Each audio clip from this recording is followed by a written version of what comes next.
ลน้ำอุดมก้องไปสมนายชายา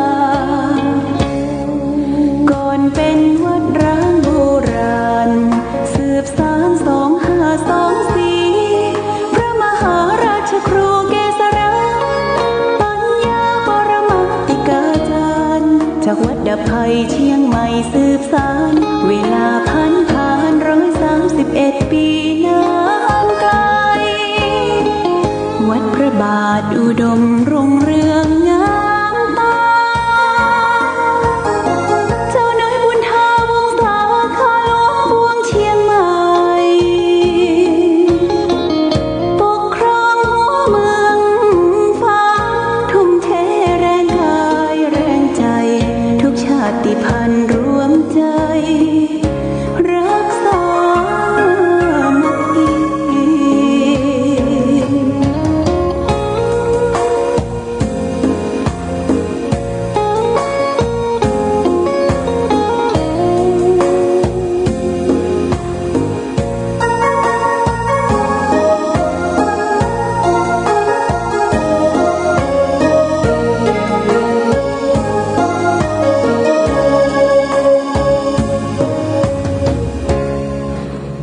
เป็นวัดร้างโบราณสืบสาน2524พระมหาราชครูเกษรา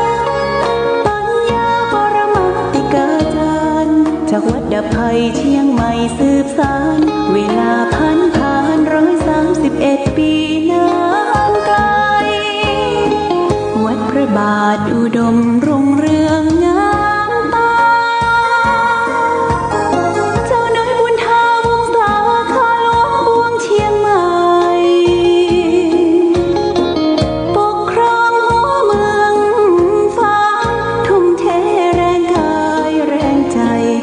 ชาติพันธุ์รวมใจรักษามัคคี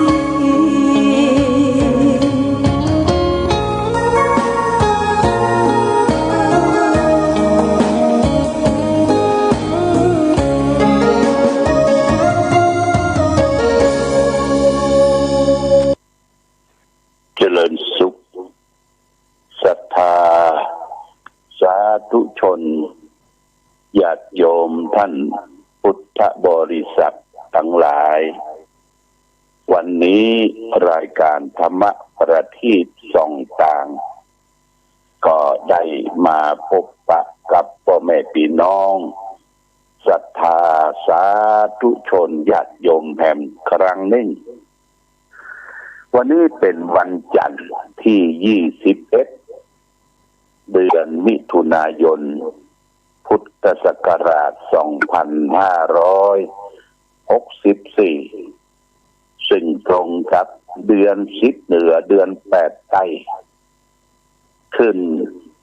12ค่ำเป็น10ต้นญาติโยมมี12เตื้อ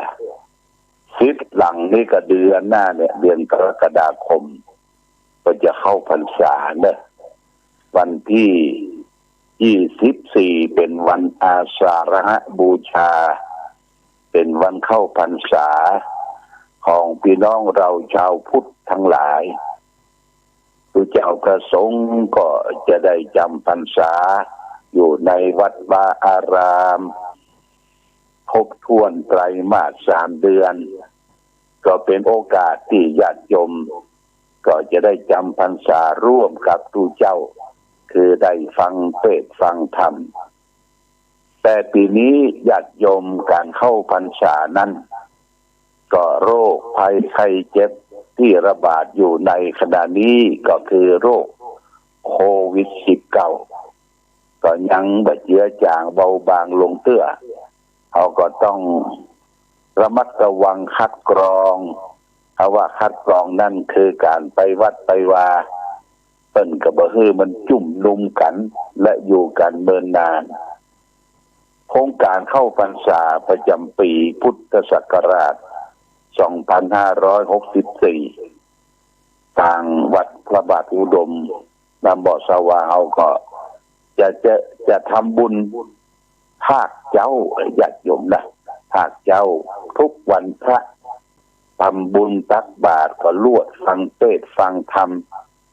ประมาณสัก10 โมง 9 โมงเกินนี่ก็เสร็จละญาติโยมเสร็จแล้วก็ญาติโยมรับประทานอาหารพร้อมกันอาหารเจ้าเป็นขยมตู้เจ้าแล้วก็ปีกบ้านไผ่บ้านมันไปพักผ่อนไปปฏิบัติธรรมที่บ้านเมืองกับปีที่แล้วนะที่แล้วเขาก็ได้ปฏิบัติเรียกว่า New Normal ปฏิบัติแบบใหม่คือบ่ฮือไปอยู่กันวัดวาอารามจนเมินจนเกินไปใกล้ชิดกันแล้วก็ไม่จำเป็นจะต้องไปนอนจองนอนวัดแออัดกันก็ได้ญาติโยมนี่ก็เป็น New Normal ปฏิบัติธรรมแต่เขาก็ต้องได้ปฏิบัติเข้าพรรษาด้วยกันญาติโยมท่านสาธุชนวันที่25นี่วันศุกร์นะศุกร์หน้า25นี้ทางวัฒนธรรมจังหวัดเชียงใหม่โดยการนำของพอเสน่ห์เพิ่นจะขึ้นมาร่วมเปิดปฏิบัติธรรมถวายเป็นพระราชกุศลแด่สมเด็จพระเทพรัตนราชสุดาคล้ายวันพระราชสมภพวันเกิดของพระองค์ท่านในวันที่2 เมษายนที่ผ่านมาก็จะได้มีการปฏิบัติธรรมครึ่งวันญาติโยมเลยครึ่งวันที่25ณสถานที่ศาลาสามัคคีพุทธบริษัททางทิศเหนือของวิหารวัดพระบาทอุดมสังลุ่มเลยนะเป็นศาลาที่กว้างขวางก็จะมีญาติโยมมาปฏิบัติธรรมประมาณสัก60 คนนะ60 รูปคนพระก็มีญาติโยมก็มีก็จะเริ่มตั้งแต่ 13 นาฬิกาบ่ายโมงเป็นต้นไปก็ญาติโยมชมรมผู้ปฏิบัติธรรมประจำวันเสาร์ก็เตรียมความพร้อมนะนุ่งขาวห่มขาวเที่ยงวันมาแล้วมาจุกันละมาลงเส้นลงก้านลงทะเบียนก่อนลงทะเบียนรับชื่อรับนามติดหน้าอกเรียบร้อยแล้วก็เข้าไปนั่งแล้วก็เปิดการอบรมแล้วก็รับฟังพระธรรมเทศนานึ่งกันทีนี้ได้นิมนต์ท่านพระครูศรีสิทธิพิมลด็อกเตอร์เจ้าวาดวัดศรีบุญเรืองร่วมด้วยการโรงเรียนวัดศรีบุญเรืองศึกษาได้เป็นองค์เทศแสดงพระธรรมเทศนาและญาติโยมช่วยบอกต่อๆกันไปโดยวันนั้นแต่งชุดขาวแล้วก็แม่จงดีเชื้อกันทาบอกว่าชมรมธรรมรักษาจะได้มาเปิดอบรมแล้วก็มาพบปะกันในวันที่4วันอาทิตย์ที่4เดือนกรกฎาคมที่สำนักปฏิบัติธรรมวิหารพระเจ้าละแข่งก็เป็นการตกลงเนาะแจ้งไปยังแม่จงดีเชื้อกันทาประธานชมรมผู้ปฏิบัติธรรมประจำวันเสาร์ตัวเขาก็จะได้มาจัดสถานที่เก็บกวาดทำความสะอาดเช็ดถูต้อนรับคณะชมรมธรรมรักษาอำเภอฝางแม่อายชัยปราการก็จะได้มาตานเตียนมาทำบุญก่อนเข้าพรรษาณที่วิหารหลวงองค์พาลาพระเจ้าละแข่งก็แจ้งให้ท่านทั้งหลายวันที่4แล้วเดือนกรกฎาคมวันที่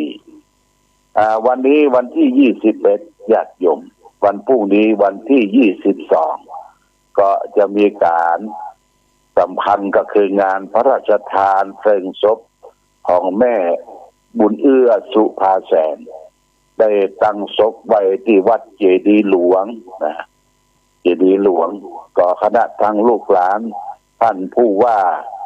ราชการจังหวัดลำปางเก่าแล้วก็ท่านผอ.โรงเรียนเอื้อวิทยาก็ได้นิมนต์ นิมนต์หลวงพ่อไปร่วมโดยในงานพระราชทานวันพรุ่งนี้ก็จะออกตั้งแต่ตีห้าแล้วก็วันพรุ่งนี้เช่นเดียวกันญาติโยมอยู่ใกล้อยู่หิมก็ไปร่วมเด้องานพระราชทานเพลิงศพของแม่บุญเอื้อสุภาแสนซึ่งเป็นบุคคลสำคัญทำคุณประโยชน์ให้แก่อำเภอฝางแม่อายชัยประการเอามาเป็นเวลาช้านานคุณแม่นั้นอายุได้92 ปีเพิ่นจะมีงานพระราชทานเพลิงศพแล้วก็จะลวดไปประชุมสงฆ์ณที่วัดเจดีย์สถานแม่รินนะได้2 งานแล้วก็วันพรุ่งนี้เช่นเดียวกันที่วัดป่าไม้แดงพระเจ้าพรหมมหาราชก็ท่านพระครูสถิตธรรมภิรักษ์เจ้าคณะอำเภอชัยประการนะชัยประการรูปปัจจุบันเนี่ยได้จัดทำบุญวันเกิดนะคล้ายวันเกิดของท่านวันที่22 มิถุนายนแต่ว่าวันนี้หลวงพ่อก็จะได้ไปแสดงมุทิตาก่อนสักบ่าย 4 โมง 5 โมงนี้ก็จะได้ไปมุทิตาสักการะเยี่ยมแต่วันพรุ่งนี้ก็หลวงพ่อท่านพระครูอดุลธรรมโสภิตรองเจ้าคณะอำเภอฝางพระอาวุโสก็จะได้ไปเป็นประธานที่นี่แยกกันไปหลวงพ่อไปเชียงใหม่หลวงพ่อพระครูอดุลอยู่ที่อำเภอชัยประการเพื่อจะได้จัดทำพิธีมังคละมงคลสืบราชสาหลวงพ่อท่านพระครูสถิตธรรมภิรักษ์เจ้าคณะอำเภอชัยประการวัดป่าไม้แดงไปเป็นลูกศิษย์ลูกหาอยู่ใกล้อยู่หิมกับปากันไปเด้อไปแสดงมุทิตาที่วิหารหลวงวัดพระเจ้าพรหมมหาราชก็แจ้งข่าวบุญข่าวกุศลแก่ศรัทธาญาติโยมไว้มาณโอกาสนี้วันนี้อยู่ที่บนวัดพระธาตุสีมหาโพธิ์ญาติโยมทุกวันอาทิตย์เนี่ยก็จะได้ขึ้นมาได้มาเป็นกู้เป็นกินกับทุกเจ้าประสงค์ที่อยู่วัดพระธาตุสีมหาโพธิ์ได้มาไหว้พระสวดมนต์ไหว้พระเจ้าหลวงแล้วก็ได้พำนักพักเนี่ยคืน2 คืนแล้วก็มื้อตอนบ่ายก็จะได้ลงไปวัดพระธาตุสีมหาโพธิ์นี้เมื่อเขาสร้างพระพุทธรูปหลวงพระพุทธอริธานุภาพประธานพรฝางเสร็จเรียบร้อยแล้วนะญาติโยมได้เขาก็จะบูรณะการบูรณะนั้นเขาไม่ใช่สร้างอย่างต่อไปละคือปลูกต้นไม้ปลูกต้นไม้คือเป็นรมณียสถานรมณียสถานคือร่มรื่นหลวงพ่อก็ได้เสาะพันธุ์ต้นไม้ประเด็นนี้จะปลูกส้มอยู่11 ต้นนะญาติโยมนะ11 ต้นนะใครจะเป็นเจ้าภาพต้นส้มครับเนี่ยนะต้นส้มกับไอ้ถังซีเมนต์เนี่ยต้นละ 1,000 บาทนะญาติโยมนะทางปลูกทางฝังเนี่ยจะดูแลให้แต่จะปักชื่อสวนส้มที่ไหนก็ตามเขาจะเพาะเสาะพันธุ์ส้มมาปลูกเพื่อเป็นตัวอย่างและจะติดชื่อติดนามของท่านไว้เหมือนเขาปลูกต้นไม้สลีนะไม้สลีนี่ลายรอบปีองค์พระใหญ่เนี่ยโอ้ป่งปุดีแต่มันใหญ่เนอะบ่ฮื้อสูงญาติโยมบ่ฮื้อสูงประมาณสัก2 เมตรเลยประกทอนตั้งปลายมันคือมันเป็นพุ่มไม้สลีได้ชื่อว่าวัดพระธาตุสลีมหาโพธิ์โพธารามเอาไม้สลีไม้สำคัญที่พระพุทธเจ้าได้นั่งตรัสรู้ส้มมี11 ต้นนะเท่ากับวันเกิดของท่านเจ้าครูบาศรีวิจัยเดือนมิถุนายนเนี่ยวันที่11ครูบาเจ้าเกิดอาตมามีปารภว่าอยากจะปลูกส้มซึ่งเป็นพืชท้องถิ่นของเฮาที่ทำรายได้ถ้าจะเป็นเจ้าภาพส้มเดี๋ยวได้สั่งส้มไปแล้วก้าส้มสั่งไปแล้วแล้วก็ทางซีเมนต์ก็มาแล้วจะปลูกก่อนเข้าพรรษาเนี่ย11 ต้นละ 1,000 บาทนะญาติโยมนะทางซีเมนต์ทั้งปลูกเรียบร้อยก็จะดูแลติดชื่อของท่านไว้นี่เป็นส้มบักเขียวหวานนะส้มบักเขียวหวานพันธุ์ปัจจุบันเนี่ยนะพันธุ์ปัจจุบันพันธุ์หนาเนี่ย ปลูกโชว์คือแก่ญาติโยมที่ไปเอวไปแหวงไปไหวไปสานี่เขาก็จะปลูกทุกอย่างที่บนวัดพระธาตุศรีมหาโพธิ์เนี่ยญาติโยมมีต้นบักเกียงมีต้นพืชพันธุ์ผลไม้ที่หายากเช่นว่าบะม่วงสามทีบะม่วงสามฤดูมีบักเป้ามีบักกล้วยเต้ปลูกไว้บักกล้วยเต้ก็เช่นเดียวกันก็ได้บอกคุณประพันธ์ไว้ว่าถ้ามันออกลูกแล้วมันสุกคาต้นโดยสุกคาต้นนั้นนกก็จะมากินมีนกเอียงนกหัวจอกนกปิกจลิวนกกวิดนี่จะมากินเสียงเดียดเศร้าญาติโยมอยากจะสร้างวัดเพื่อเป็นรมณียสถานรมณีก็คือมีความร่มรื่นญาติโยมขึ้นไปวัดมีความร่มรื่นเบิกบานแจ่มใสเห็นต้นไม้ต้นตอกภูเขาเหล่ากาเขียวชะอุ่มไปทั่วอย่าเอาขึ้นไปไหว้พระเจ้าใหญ่เนี่ยเอาเลี้ยวมาทางทิศตะวันออกก็จะหันทิวทัศน์ของอำเภอฝางเป็นกำลังทำไร่ไถนาเขียวชะอุ่มไปทั่วมันเป็นอาหารตาเรียกว่าเป็นคอโลฟิลเนี่ยก็คือบำรุงสายตาสีเขียวญาติโยมได้เมื่อตาเขาสัมผัสกับสิ่งสีเขียวก็ไปปรุงในจิตใจให้สะอาดร่มรื่นเขียวชะอุ่มไปเช่นเดียวกันตรงกันข้ามกับเฮาพอไปซ้ายขวาพอไปตั้งหน้าเป็นทะเลทรายเป็นเปียวแดกปิววิวิตเนี่ยญาติโยมจิตใจมันห่อเหี่ยวมันแห้งแล้งมันแผ่ซ่านไปถึงทั่วสารพังกายมันโยเงเพราะฉะนั้นก็อยากจะเยินจวนวัดวาอารามด้านของญาติโยมทุกท่านคือปลูกคือฝังต้นไม้หรือว่ารมณีเนี่ยคือร่มรื่นญาติโยมได้จะเป็นไม้ประดับปลูกดอกปลูกด่างหน้าบ้านหน้าจองไม้ยืนต้นพืชพันธุ์อย่างต่างๆก็ปลูกฝังไปอย่างที่บนวัดพระธาตุ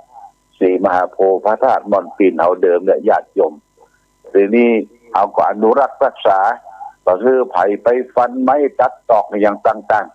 ๆแต่ไปซ่อเฮ็ดซ่อหอนี่กันได้อยู่เป็นนอไม้นอหน้าหางไม้นี่ห้ามเด็ดขาดนะเพราะว่าเขาจะรักษาสภาพต้นไม้คือลูกคือหลานได้สืบสานดูและต้นไม้ยืนต้นที่มีผลก็หามาปลูกคราวที่แล้วได้เดินทางเมื่อ2 ปีที่แล้วเดินทางไปเชียงตุงไปปะเปิดขายมะม่วงญาติโยมนะมะม่วงพันธุ์พื้นเมือง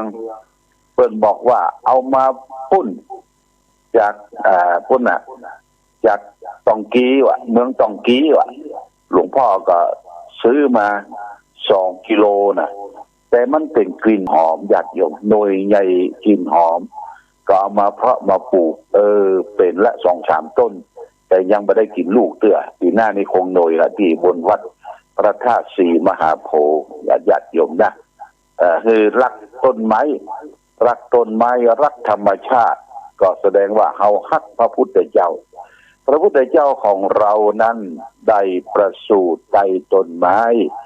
ได้ตรัสรู้ธรรมใต้ต้นไม้ได้แสดงธรรมใต้ต้นไม้และได้เสด็จดับขันธปรินิพพานระหว่างต้นรังทั้งคู่ใต้ต้นไม้นี่ญาติโยมต้นไม้จะเกี่ยวข้องกับพระพุทธองค์และกับพระพุทธองค์บอกว่าถ้าบ่มีวัดวาอารามก็ไปอยู่โคนต้นไม้ปฏิบัติธรรมเรียกว่าคือธุดงควัตรอยู่ใต้ต้นไม้เนี่ยต้นไม้จะมีความเกี่ยวข้องกับชีวิตของเราต้นไม้เป็นแรงกระชับน้ำดึงดูดน้ำอมน้ำไว้นี่พอมันได้รับน้ำฝนมาสัก 2-3 มันก็จะคายน้ำเนี่ยญาติโยมคายน้ำออกมาบ้านเฮาได้ยะนาสวนส้มก็เพราะมีน้ำถ้าน้ำมันมีงำเงือกญาติโยมถ้าน้ำมันมีนี่งำเงือกละเอาก็อย่างบ่ได้ละทำการเกษตรกรรมอย่างบ่ได้เพราะฉะนั้นรักษาต้นน้ำลำธารต้นไม้นะ รักษาไว้ให้ดีนี่ก็ฝากไว้เป็นหลักคิดให้แก่ญาติโยมท่านสาธุชนทั้งหลายมาณโอกาสนี้วันนี้จะเอาธรรมะมาฝากก่อนจากกันญาติโยมนะธรรมะที่คุ้มครองโลกเขาเนี่ยอยู่ได้อยู่ร่วมกันหรือว่าทำเป็นโลกบาลคือคุ้มครองโลกสองอย่างหนึ่งหิริความละอายแก่ใจสองโอตปะความเกรงกลัวความเกรงผิดนะถึงจะได้ต้องมีหิริเอาละอายแก่ใจในการทำความชั่วญาติโยมนะความชั่วทางกายทางวาจาและทางจิตใจบักกล้าทำความชั่วทั้งต่อหน้าและลับหลังเพราะว่าคนนั่นจะหันบ่หันใครจะหันก็ตามบางตามบักกล้าทำหรือว่าเขามีหิรินะมีความละอายแก่ใจโอทปะมาโดยทำหิริแปลว่าความเกรงกลัวความเกรงผิดที่เขาทำอย่างที่จะผิดต่อคนต่อมนุษย์ต่อพืชต่อสัตว์นานาต่างๆเขามีความเกรงกลัวความเกรงผิดบักกล้าทำธรรมะสองข้อนี่ว่าทำเป็นโลกบาลคือคุ้มครองโลกคือเฮาที่อยู่อาศัยเนี่ยบอกว่าโลกในตัวเฮาโลกที่ประกอบไปด้วยรูปนามธาตุสี่ขันธ์ห้านี่เขาก็มีความสุขโลกต่างนอกเฮาที่โลกเป็นต้นไม้ภูเขาเหล่ากาแผ่นดินปฐวีเราเนี่ยผู้คนอยู่ร่วมกันก็มีความสุขมีธรรมะสองข้อเนี่ยคุ้มครองคือหิริความละอายแก่ใจโอตปะความเกรงกลัวความเกรงผิดและธรรมะสองข้อได้ชื่อว่าเทวธรรมเป็นธรรมของเทพเป็นธรรมของเทวดาผู้ใดต้องการเป็นเทพเป็นเทวดาในเมืองคนแต่จะต้องมีธรรมสองข้อนี้ก่อนถ้าเขาตายจากลาละดับขันจากโลกนี้ไปจะได้ไปเกิดเป็นเทพบุตรเทวดาอย่างแน่นอนเพราะเอามีธรรมะหิริความละอายแก่ใจโอตปะความเกรงกลัวความเข่งผิดในการทำผิดทุกอย่างทางกายวาจาและใจเราก็จะได้ไปเกิดเป็นเทวดาอย่างนี้เป็นต้นเอาละญาติโยมท่านสาธุชนทั้งหลายก็ฝากหลักธรรมะข้อคิดเหล่านี้เป็นเครื่องสะกิดเตือนใจที่ญาติโยมจะน้อมนำไปประพฤติปฏิบัติให้มีสติให้มีความละอายแก่ใจและก็ช่วยเหลือครอบครัวสังคมมนุษยชาติอยู่ร่วมกันยังไม่มีความสุขความเจริญวันนี้ขอความสุขความเจริญจงมีแก่ท่านผู้ฟังทั้งหลายโอกาสนี้รายการธรรมะประทีปสองทางต้องขอลาก่อนขอผู้ฟังจงตั้งมั่นจิตหันษาด้วยธรรมะขององค์พระพุทธาได้นำพาให้เกิดความสุขสงบเย็นขอเจริญพร